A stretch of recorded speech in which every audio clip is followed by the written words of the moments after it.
merci beaucoup, Monsieur Akladé, de nous enrichir par rapport à votre expérience passée. Alors, nous allons maintenant aborder qu'est-ce qui vous a permis véritablement de tenir. Alors, dans les moments les plus difficiles, quelle a été ou quelles ont été vos stratégies? Tout à l'heure, dans la première partie, vous avez failli craquer. Mais qu'est-ce qui vous a permis de ne pas craquer? Alors, qu'est-ce qui m'a permis de ne pas craquer? Sachez que lorsque les moments d'abandon, bien les idées de pouvoir abandonner arrivaient, euh, je me disais une chose, c'est que j'ai beaucoup de personnes, même si elles ne me le disent pas, qui comptent sur moi. Et surtout aussi, je ne suis pas le seul à vivre cette situation. Tout à fait. Quand tu ne sais pas ce que l'autre vit, tu crois que tu es le seul. Effectivement. Bien, tu crois que ce que tu vis est plus que ce que l'autre vit. Voilà pourquoi il faut regarder dans le rétroviseur de temps en temps, Voilà. pas forcément le dernier. Exactement. Et donc, quand tout cela me passait à l'esprit, je me disais, pour moi, c'était un peu comme, je me disais, il faudrait que je sois le dernier. Il faudrait que je sois le seul ou le dernier à vivre ça. Vous voyez? Il faudrait que je sois le dernier. Il faudrait que je m'en sorte pour pouvoir aider les autres.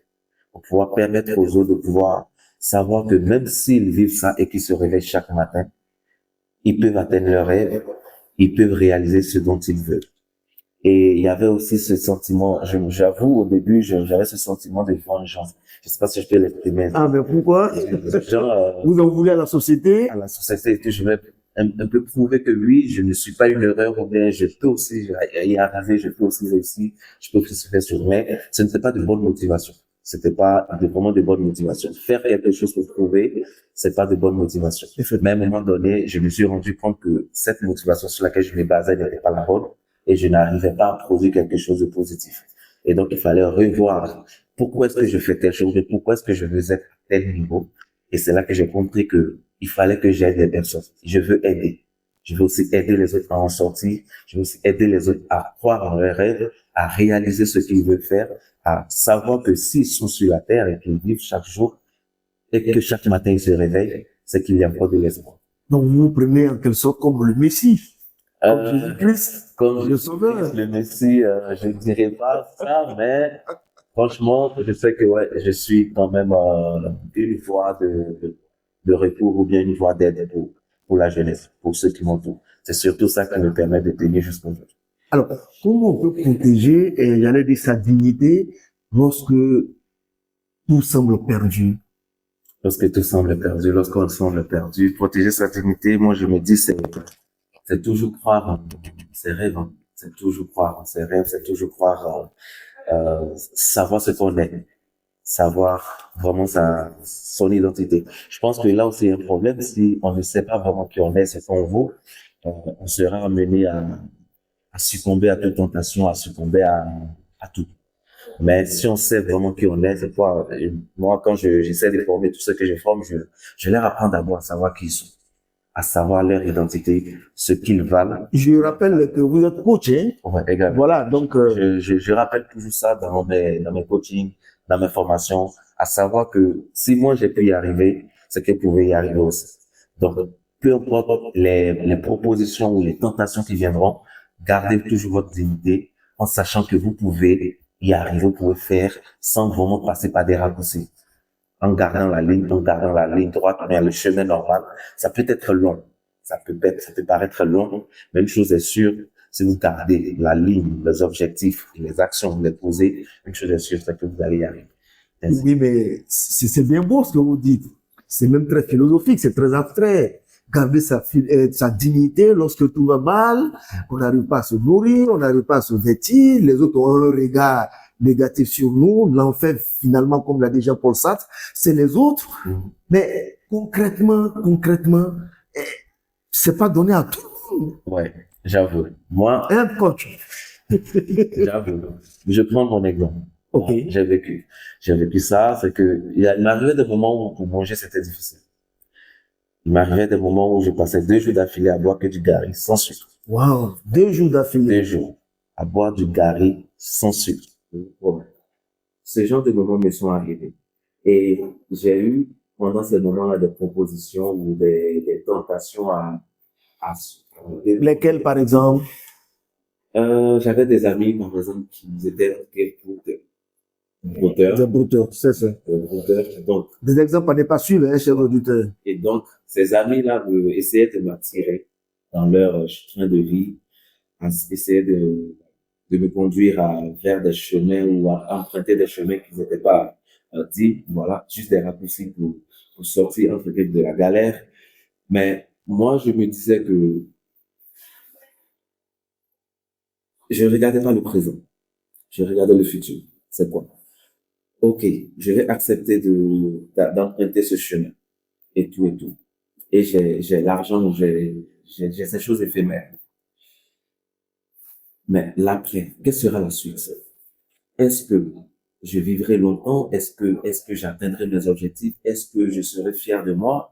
Est-ce que mes frères ou l'entourage sera fier de moi? Qu'est-ce qu'on dira de moi demain?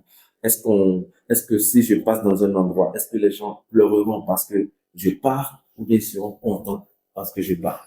Si tu es dans un endroit où c'est quelque part que on n'est pas, on a pas mal de ton départ, ce que ta présence a été inutile.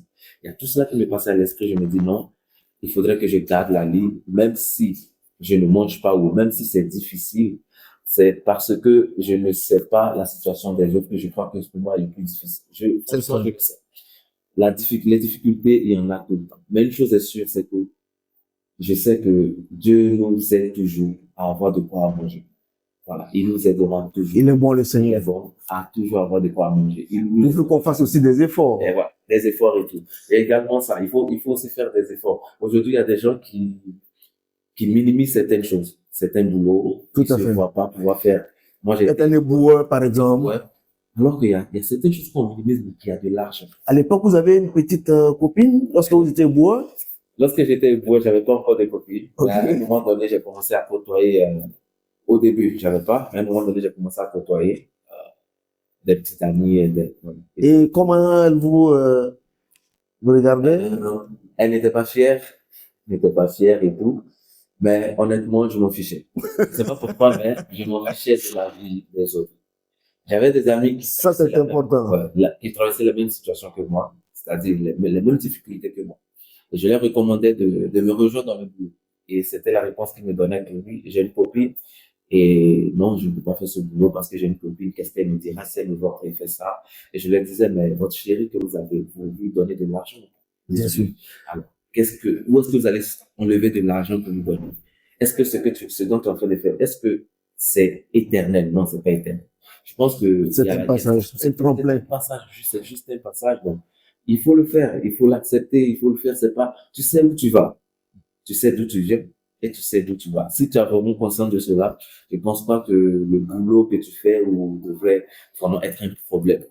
Au contraire, c'est de l'argent, tu sais ce que tu cherches. Donc, pour moi, c'était pas des arguments recevables.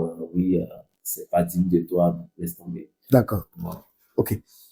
Les difficultés que vous avez traversées durant votre période en guillemets de galère, est-ce que la rue, cette situation difficile, est-ce qu'elle vous a forgé? Qu'est-ce qu'elle vous a apporté? Qu'est-ce qu'elle m'a apporté pendant mes moments difficiles? J'ai appris à me résilier. J'ai appris la résilience. J'ai appris à ne pas abandonner parce que lorsque le moment des idées d'abandon arrivait, je me disais que il faut.